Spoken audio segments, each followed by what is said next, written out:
Shout out to G-Man Boxing.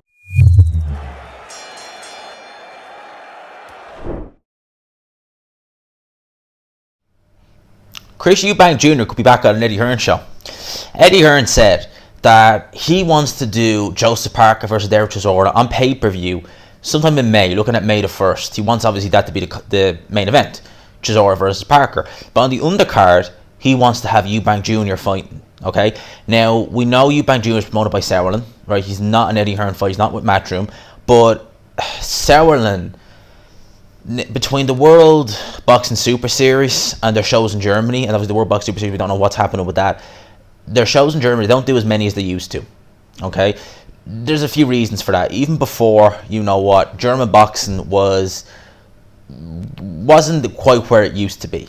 All right, at one time you had the Klitschko's, you had Arthur Abraham, you had Jürgen Bremer, Felix Sturm, Marco Huck, I think, was fighting with Sauerland before he took over his own promotional company. So you had loads of fights there in Germany. You had loads of German champions or champions based in Germany. So Sauerlands are putting on a lot of shows.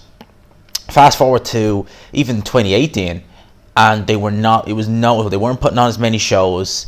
A lot of their fighters, like David Price, George Groves, who else, Hurgovich, they're Sauerland fighters. They were fighting on Matchroom. Matchroom and Sauerland have always had a good relationship, and you would often see Matchroom fighters fight on Sauerland shows, and you would also see Sauerland shows, even if they didn't have any Matchroom fighters on, they'd be on those Sky International Fight Nights. So Sauerland always had a good relationship with Eddie Hearn and Matchroom. Alright, so what they've been doing lately is they've been putting a lot of their fighters, because they just don't have the dates, on Sky cards, on Matchroom cards. So obviously with this, they want to get Eubank Jr. out.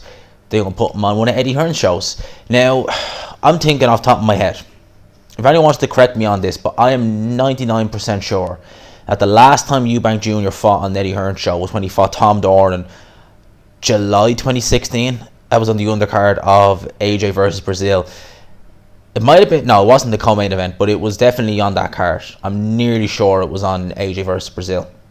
Obviously, the plan was to get the Golovkin fight over the line. We know what happened there. I've said it, and we know what happened. The Golovkin fight never happened, and Eubank Jr. and his dad went their separate ways. Now, actually 2016 was interesting because they went to Frank Warren, and they were meant to fight Tommy Langford, if you remember. They're meant to fight him. Was it Tommy Langford? Or was it someone else? No, I think it was Tommy Langford for the British title. Meant to fight him on a Frank Warren show. That was back when he was on Box Nation. That didn't happen. And then in around about November time, I remember Eubank Jr. kind of asking subtly Eddie Hearn to put him back on one of his shows. And by that stage, the Eubanks, they burned bridges with Frank Warren. They burned bridges with Eddie Hearn. They ended up going on the ITV road, doing their own thing. They eventually signed with Al Heyman. I mean, that went nowhere. It got a James DeGale fight, and he was fighting on Charlo's undercard. Now he's with Sauerland. Eubank's been out of the ring since December 2019. So he's been out of the ring for a while. And in that fight with Korobov, he only went, I think, 4 minutes? Something like that, give or take. So it wasn't long. So he's been out of the ring a while. If he's on this Eddie Hearn show, that's good. Because whatever you want to say about Eubank Jr., as a fighter, he's entertaining. Do I think he's going to be a world beater? I never have. I never will. I'm interested to see how he looks at Roy Jones. But say what you want to say, Eubank Jr., he gets views, he gets traction, he puts butts in seats when there are fans. So having him on your undercard, it's good for the casual audience, because the casual audience love Eubank Jr. Going back even 5 years ago, you'd see them, they'd know AJ, some of them, this before Tyson Fury became a celebrity, they'd know Tyson Fury, and they'd know Eubank Jr. In terms of British boxing, it'd be AJ and Eubank Jr. were the ones kind of like that. I remember years ago, 5 years ago, people were like, oh, AJ, Eubank Jr., yeah, they're the British fighters. So Eubank Jr. definitely still puts bums in seats, even now. So having him on your undercard, that will help. Eddie Hearn, Eddie Hearn is, you can see it. Eddie Hearn is not as spiteful as a certain someone, and he would be willing to work with somebody, because Eddie Hearn is a businessman at the end of the day, and he knows that, he'd be getting some money from Sauerland, he'll get money from the pay-per-view revenue if he puts Eubank Jr. on the undercard. He's going to do it. And Eddie Hearn, you get the impression he's not as, I'm not going to say he's not, because I don't know Eddie Hearn personally. I'm not going to say he's not this or he's not that. I don't know.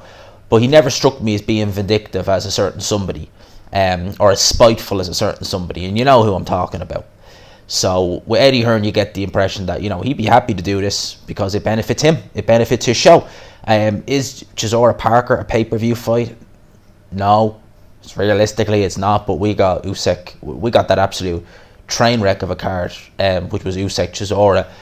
The main event wasn't bad, but the whole card should not have been a pay-per-view, but we still got on pay-per-view. Some of you pay it. Your boy didn't. But, yeah, this is probably going to be pay-per-view. Look, we get Eubank Jr. I want to see who he's in there against, because I know it's not going to be anybody amazing. But I sure as hell don't want it to be against someone like a JJ McDonough. Like, remember he had that as his comeback fight after he fought George Groves? Someone better than that. But I'd be interested to see who they get him in there with. They might look at getting him in with like a British level or maybe fringe European level fighter at middleweight. But it'd be interesting to see who they get him in there with. But him back on Eddie Hearn shows, hey, look, Eubank Jr., I've said it once, I'll say it again. Is he a world beater? No. Can he be a bit annoying in terms of some of the things he says? Hell yeah. But as I said about David Haye, I'll watch him because I'm entertained. You know, I find him an entertaining fighter. I like watching Eubank Jr. fight. It's been out of the ring for a while, so I get to see, and he's with Roy Jones, so we'll see if he's made any improvements with Roy Jones, training with him. So it's all good. We'll see what happens. Watch this space. Lads and lassies, I'm going to leave this here. Hope you enjoyed the video. Smash the like button if you did. Subscribe, of course, if you haven't already. #GMansRocks, all that good stuff. Lads and lassies, I'll talk to you. Peace.